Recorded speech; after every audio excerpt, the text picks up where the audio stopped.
Apologies to my viewers, I have been extremely busy with work lately. That being said, today's video is going to explore the pull rates of the 10th side set Sinister Order. With PPG's regional event last week, and Core TCG's event this past weekend, is the villainy set buffing some decks enough to draw some value? As always, if you enjoy these types of videos, do consider liking this video, subscribing to the channel, and hitting that notification bell for more future content. And if you're looking for some new DigiPanda swag, head over to my Square shop, link in the description for the newest exclusive matte Shadowborn collector, set to be released later this month.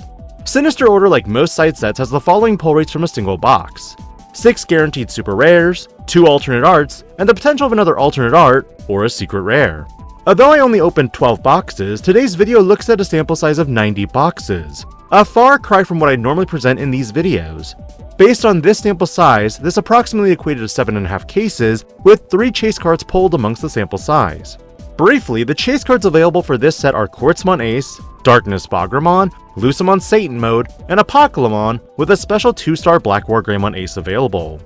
In my singular case, and one local singular case, neither of us opened any of these cards, and based on current data, the current chase card rate is theoretically 1 in 2.5 cases, though for a more conservative number, I'd estimate between 1 in 3 to 4 cases. Other individuals who opened 5 cases, anecdotally anyway, managed to nab 3 chases. But chase cards aside, what kind of value should you anticipate from this set, and ultimately will Digimon ever have a set that's worth the money from the get-go? Per the norms of these videos, I'll start with looking at the pull rates across the board, along with providing some comparisons to previous sets. However, I will also be providing a little bit more hypothetical conjectures this time in regards to overall value. As always, I want to give a huge shout out to the following players in the Digimon community for providing some box data pull information. If they are content creators, their links will also be in the description of this video. Thank you Hikari Asobi, Legacy, PN, Rook Laz, Digital Monster Deals, and of course my closest friend in the Digimon card game, American Bash. Your efforts will be very helpful in today's video. Jumping right into super rares, the super rares that saw the highest frequency was Apocalypse with a 55% pull rate. Roughly, this means if you were to open 7.5 boxes, you should find a play set. On the flip side, Lucemon Satan Mode had the lowest pull rate amongst the super rares, having a frequency of 44% and needing 9 boxes for overall playset. Generally amongst the super rares, a playset of all the super rares would require about 8 to 9 boxes if you were to open them yourself, which equates to roughly 216 packs, and at a rate of $5 a pack, you'd be spending over $1,000. With secret rares, between Deusmon and Beelzemon Ace, you'd see an almost dead split between the two, but it would take almost an extra box and a half for a playset of Beelzemon Aces if you wanted them, and requiring close to a case and a half. Keep in mind for my box openings, I only opened 3 regular art Beelzemon Aces and 0 alt arts. So factoring in, let's say, 18 boxes for a playset of everything, if you chose to try and open all your regular art cards, it could cost you almost $2,100 in just loose packs.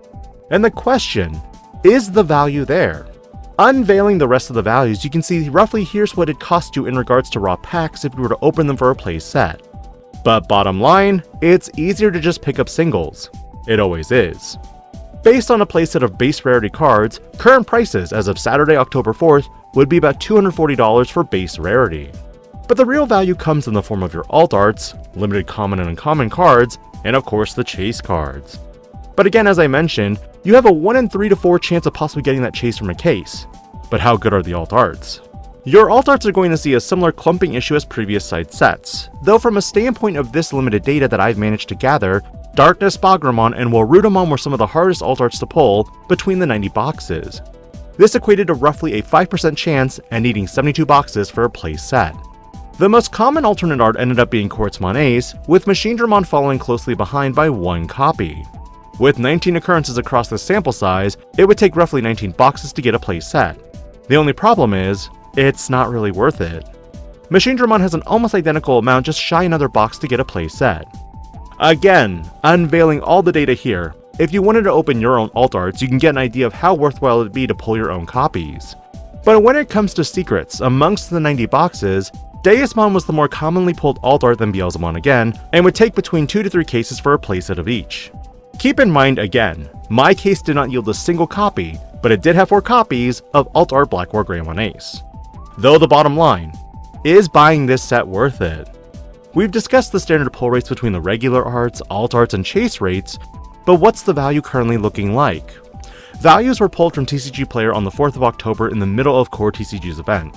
That being said, in my own personal case, I estimated the lowest value at around $40 based on all your hits, with the high being $97. Average across my case came out to $57.35, which means if you're spending more than $60, which is typically the cost of the store, you're not going to break even. But again, despite the low value output of EX10 Sinister Order, there are quite a few diamonds in the rough waiting to be used. Because I hadn't anticipated cards like Creepymon to make their way to Mastamon, or utilizing the likes of Black Wargreymon Ace and DMV2 Toolbox. Largely, it's a common conception at this point that side sets will never be true money makers, until much later down the line when the meta is more developed. Looking at the earliest side sets of EX1 with Analog Youth and Ice Wall, and perpetuated by later sets like EX2 having Mother D Reaper and Guilmon, these side sets normally see a spike in the beginning of release with respect to demand, but ultimately plateaus as the meta becomes more developed and the spikes randomly pick up as decks top. Ultimately, I hope this kind of content helps you justify whether you want to pick up a box of EX10, and there's never anything wrong with opening a box now and then for the thrill. But knowing your odds of potentially pulling certain cards or making money on certain cards is something that I like to bring to the table when it comes to the Digimon card game. Again, apologies for getting this video out late, and I hope you'll tune in to some more content this week. This DigiPanda, logging out.